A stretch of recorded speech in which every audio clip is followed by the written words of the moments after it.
पिले माने विषय पढ़ा पूर्व किसी प्रश्न तुम मान आशा करुच्ची तुम मैंने समस्त प्रश्नर उत्तर दे पार व्हाट्सएप माध्यम दे पार। प्रथम प्रश्न हूँ तुम जो देश में बास कर आम जो देश में बास कर तार ना कौन। द्वितीय प्रश्न हूँ वर्तमान आम देशर राष्ट्रपति नाम कौन। तृतीय प्रश्न हूँ वर्तमान आमर उपराष्ट्रपति नाम कौन। तृतीय प्रश्न हूँ आम राज्यर मुख्यमंत्री नाम कौन। चतुर्थ हूँ तुम जिलार नाम कौन। पंचम प्रश्न हूँ तुम ब्लॉक नाम कौन। षष्ठ प्रश्न हूँ तुम पंचायतर नाम कौन। सप्तम प्रश्न हूँ तुम्हें जो ग्राम रे बास कर से ग्रामर वार्ड मेंबर नाम कौन। आशा करछि तुम मैंने समस्त उत्तर कमेंट बॉक्स माध्यम रे देव। एबे स्थानीय अंचल उन्नति पाई और विभिन्न समस्यार समाधान पाई जो संस्था कार्य करते ताहाको स्थानीय स्वायत्त शासन संस्था कहा जाए। बुझिबेले नहीं। एबे स्थानीय स्वायत्त शासन संस्था को दुई भाग में विभक्त कराई। एक रे होची ग्रामांचल शासन व्यवस्था, दुई हूँ सहरांचल शासन व्यवस्था। आम प्रथम पढ़ा ग्रामांचल शासन व्यवस्था। ये ग्रामांचल शासन व्यवस्था को ग्रामांचल शासन व्यवस्था तीन स्तर दे कार्य कर।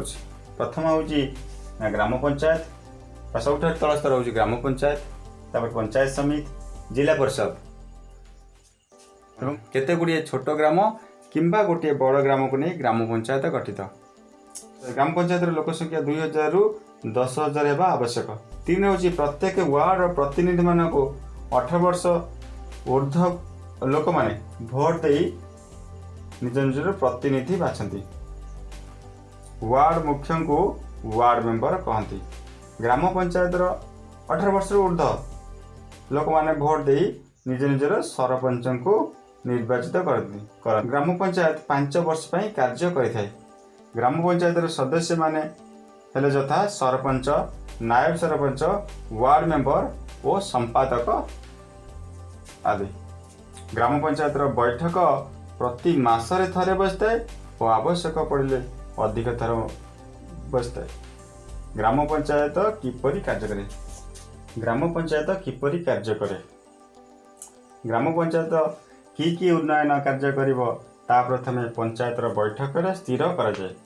ग्राम पंचायत बैठक रे उपस्थित समस्त सदस्य मानक मतामत को गुरुत्व दिया जाए। ग्राम पंचायत निज अंचलर उन्नति विभिन्न समस्यार समाधान करिथाय। ग्राम पंचायत सरकार केतेक योजना को कार्यकारी करिथाय। ग्राम पंचायत दुईटी कार्य थाए यथा एक रहुची इच्छाधीन कार्य, दुई रहुची बाध्यतामूलक कार्य। ग्राम पंचायत बैठक रे सरपंच सभापति रूपे कार्य करते। सरपंच को संपादक कार्य साहाय्य करते।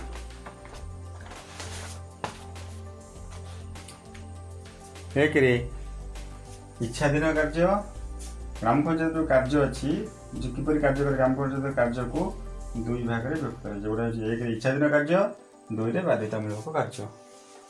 देखिए एक इच्छाधीन कार्य कौन। ग्राम पंचायत जो इच्छाधीन कार्य अच्छी केतोटी इच्छाधीन कार्य अच्छी 5टी इच्छाधीन। ग्राम पंचायत 5टी इच्छाधीन कार्य अच्छी केतोटी ना 5टी इच्छाधीन कार्य अच्छी। देखिए प्रथम हूँ मातृ मंगल केन्द्र स्थापन, दुई रहुची समवाय समिति गठन, तीन रहुची माछ चाष, कुकुड़ा पालन, गो पालन पाई अर्थर व्यवस्था, रास्ता कड़ ग्रामांचल वृक्षरोपण, पाठागार स्थापन। तापर आसला बाध्यतामूलक कार्य। बाध्यतामूलक कार्य मध्य सेमती बाध्यतामूलक कार्य को 9 भाग में विभक्त कराई। एक ए रहुची पानीय जल व्यवस्था, आलोकर व्यवस्था, ग्रामर रास्ता मरामती निर्माण, ग्राम परिष्कार और परिच्छन्नता, ग्रामवासी स्वास्थ्यर जत्न, जन्म मृत्यु पंजीकरण, चाष ପାଇଁ ଅଧିକ ଅମଳକ୍ଷମ ବିହନ ସାର ଓ ଋଣର ବ୍ୟବସ୍ଥା ନିଜ ଅଞ୍ଚଳରେ ହେଉଥିବା ଯାତ୍ରା ଓ ମେଳାର ନିୟନ୍ତ୍ରଣ ସ୍ଥାନୀୟ ଅଞ୍ଚଳରେ ଶିକ୍ଷାର ବିକାଶ। ଗ୍ରାମ ପଞ୍ଚାୟତ କେଉଁଠାରୁ ଅର୍ଥ ପାଇଥାଏ? ତ ଗ୍ରାମ ପଞ୍ଚାୟତ ମୁଖ୍ୟତଃ ଦୁଇଟି ସୂତ୍ରରୁ ଟଙ୍କା ପାଇଥାଏ। राज्य सरकार ग्राम पंचायत उन्नति निमंते किसी अर्थ अनुदान भावे देइथांती। यह व्यतीत ग्राम पंचायत निजर किसी आय थाए।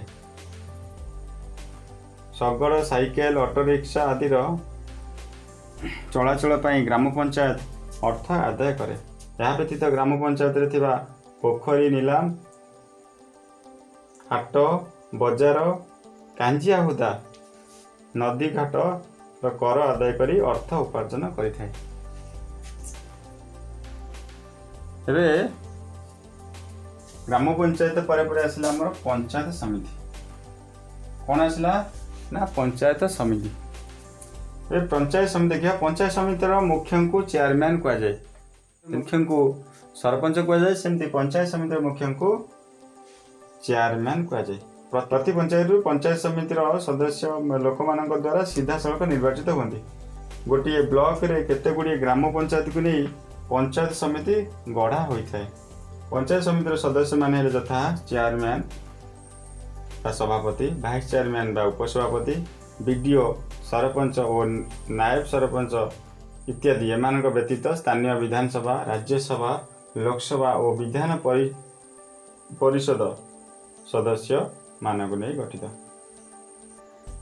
पंचायत समितिर कार्य सुपरिचालन निमंते प्रति ब्लॉक उन्नयन अधिकारी बीडीओ सरकार द्वारा नियुक्ति होइथांती। पंचायत समितिर बैठक प्रति 2 मास रे थरे बसे। पंचायत समितिर बैठक रे चेयरमैन, सभापति और बीडीओ संपादक रूपे कार्य करती।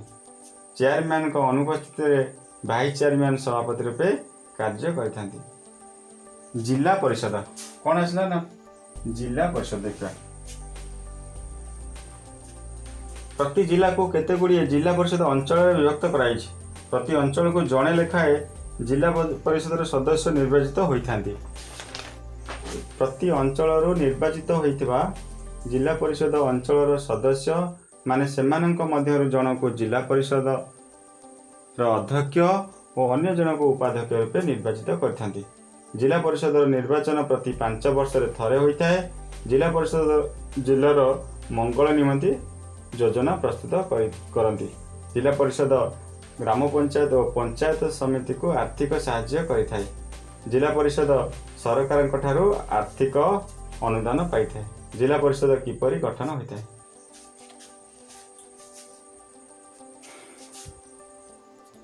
देखा जिला परिषद किपरि गठन होइथाय। राज्यर प्रति जिल्ला रे गोटे जिला परिषद रहिबार व्यवस्था अछि। प्रति जिला को केते गुड़िए जिला परिषद अंचल रे विभक्त कराई।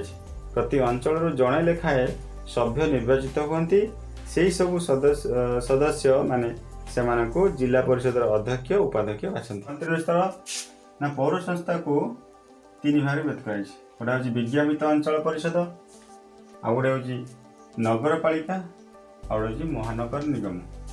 विज्ञापित परिषद अंचल बा एनएसी, नगरपालिका बा म्युनिसिपालिटी, महानगर निगम बा कॉर्पोरेशन।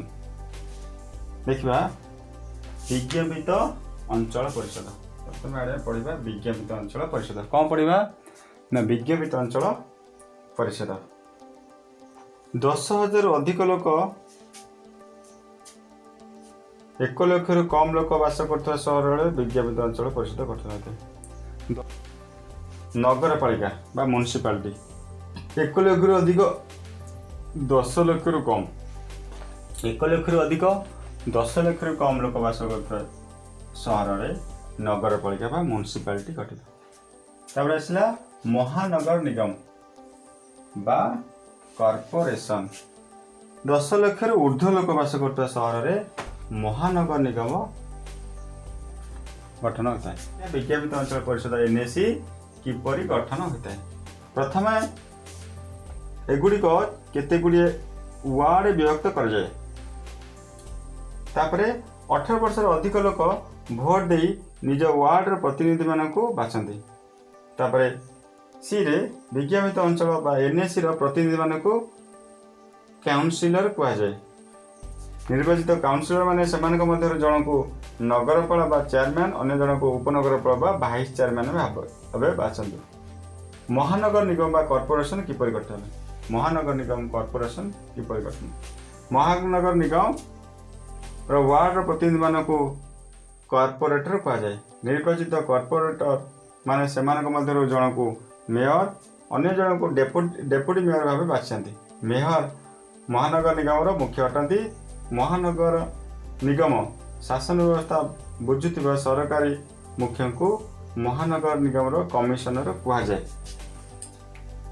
पौर परिषद दुईटी कार्य थाए यथा बाध्यतामूलक कार्य और इच्छाधीन कार्य। पौर परिषद दुईटी कार्य जो पौर परिषद दुईटी कार्य थाए गोटे हूँ बाध्यतामूलक और एनएसी सदस्य मैंने चेयरमैन वाइस चेयरमैन काउंसिलर। नगरपालिका बा म्युनिसिपालिटी सदस्य मैंने चेयरमैन वाइस चेयरमैन काउंसिलर। महानगर निगम बा कॉर्पोरेशन सदस्य मैंने मेयर डेपुटी मेयर कॉर्पोरेटर। पौर विज्ञापित अंचल परिषद एनएसी मुख्य अधिकारी हेले कार्यनिर्वाही अधिकारी। से नगरपालिका बा म्युनिसिपालिटी मुख्य अधिकारी हेले कार्यनिर्वाही अधिकारी। महानगर निगम बा कॉर्पोरेशन मुख्य अधिकारी हेले कमिशनर। विज्ञापित अंचल परिषद मुख्य हेले सभापति बा चेयरमैन। नगरपालिका बा म्युनिसिपालिटी मुख्य हेले नगरपाल बा चेयरमैन। महानगर निगम बा कॉर्पोरेशन मुख्य हेले मेयर।